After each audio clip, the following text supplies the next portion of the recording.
दोस्तों स्वागत है। 150 साल पहले एक कॉटन ट्रेडर ने भारत को बदलने का सपना देखा था। इस सपने का उन्हें अंदाजा भी नहीं था कि भारत की इकोनॉमी को वह कितना बढ़ाएगा। एक दिन इंडिया का ट्रस्ट बन जाएगा और यह कहानी है टाटा ग्रुप की। जमशेदजी टाटा का जन्म 1839 में हुआ था और उनकी स्टडी 1858 में कंप्लीट हो गई थी। उसके बाद उन्होंने अपने फादर के साथ कॉटन ट्रेडर बिजनेस को ज्वाइन कर लिया। कुछ समय के बाद उन्हें आइडिया आया कि कॉटन ट्रेडर के साथ कॉटन क्लॉथ को भी मैन्युफैक्चरिंग करना चाहिए। इसलिए उन्होंने 1877 में नागपुर में पहली कॉटन मिल लगाई।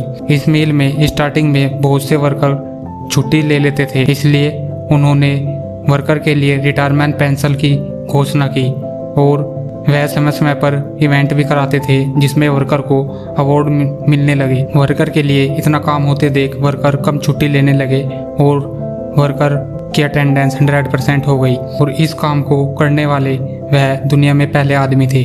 उन्होंने देखा इंडिया की इकोनॉमी को अभी बूस्ट करना है तो हमें सारे प्रोडक्ट इंडिया में ही बनाने होंगे।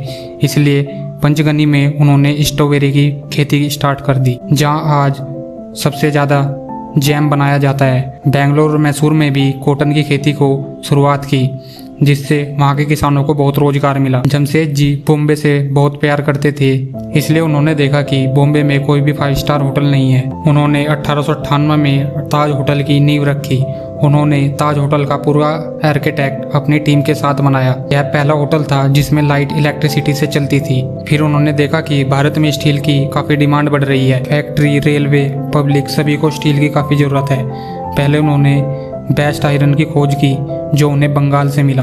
फिर उन्होंने स्टील बनाना स्टार्ट कर दिया। स्टील बिजनेस को जमशेद जी ने बड़ा होते नहीं देखा और 1904 में ही जमशेद जी ने आखिरी सांसें ली। उसके बाद उनके सारे बिजनेस को उनके बेटे ने संभाला, दोराबजी टाटा।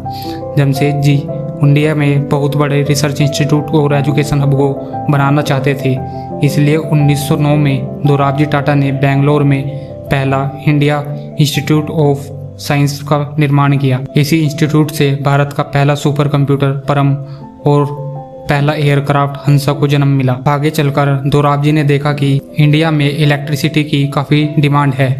उन्होंने पहला हाइड्रो इलेक्ट्रिसिटी प्लांट का निर्माण किया। महाराष्ट्र और गोवा के बीच में पड़ने वाले दूध सागर पर पहला हाइड्रो इलेक्ट्रिसिटी प्लांट बनाया, जिसमें 7000 वर्कर ने काम किया। 1911 में यह प्लांट स्टार्ट हुआ और आज इस प्लांट को हम टाटा पावर के नाम से जानते हैं। 1914 में पहला वर्ल्ड वॉर हुआ, जिसमें सभी देशों को ट्रक, रेलवे और स्टील की काफ़ी ज़रूरत थी। यूके में सबसे ज़्यादा ट्रक और रेलवे ट्रैक को टाटा ने ही दिए थे। 1932 में दोराबजी टाटा ने भी दुनिया से अलविदा कह दिया और 1938 में फिर टाटा ग्रुप को जीआरडी टाटा ने संभाला। वैसे तो जीआरडी टाटा 1925 से ही टाटा ग्रुप में काम कर रहे थे, लेकिन अब उनके पास टाटा ग्रुप की पूरी कमान थी। जीआरडी टाटा ने आते ही पहले इंडिया एयरलाइन को बनाया, जिसमें कार्गो और पैसेंजर को कम लागत में लाया और ले जाया जाता था। फिर जीआरडी टाटा ने देखा कि सोडा और कॉस्टिक सोडा की इंडिया में काफ़ी डिमांड बढ़ रही है, जिसे बाहर से एक्सपोर्ट किया जाता है। इसलिए 1939 में उन्होंने गुजरात के मीठापुर में पहला केमिकल प्लांट लगाया और इसी प्लांट को आज हम टाटा केमिकल के नाम से जानते हैं और इसी प्लांट में आज टाटा सोल्ट भी बनता है। 1946 में जीआरडी टाटा ने एयरलाइन को नाम चेंज करके एयर इंडिया दिया और जहाज में इतनी फैसिलिटी दी कि वर्ल्ड में यह एयर इंडिया को बेस्ट एयरलाइन कहा जाने लगा। यही एयरलाइन आगे चलकर देश आज़ाद होने के बाद गवर्नमेंट ने अपने अंडर ले ली और 1953 में गवर्नमेंट ने इसे अपने कंट्रोल में ले लिया था। फिर आगे चलकर जीआरडी ने इंडिया कॉस्मेटिक लैक्मे की शुरुआत की। लैक्मे का अर्थ होता है लक्ष्मी। फिर आगे चलकर जीआरडी टाटा ने जमशेदपुर में एक इंजन बनाने वाली फैक्ट्री को खरीद लिया था। इस फैक्ट्री में टाटा कंपनी अपने ट्रक बनाने लगी और आज इस फैक्ट्री को ही हम टाटा मोटर्स के नाम से जानते हैं और इस फैक्ट्री में सबसे पहले बनने वाला ट्रक टाटा 407 था। उस समय रतन टाटा सर यूके में पढ़ाई कर रहे थे। जीआरडी टाटा ने उन्हें टाटा ज्वाइन करने के लिए कहा। उन्होंने आकर टाटा स्टील को ज्वाइन किया।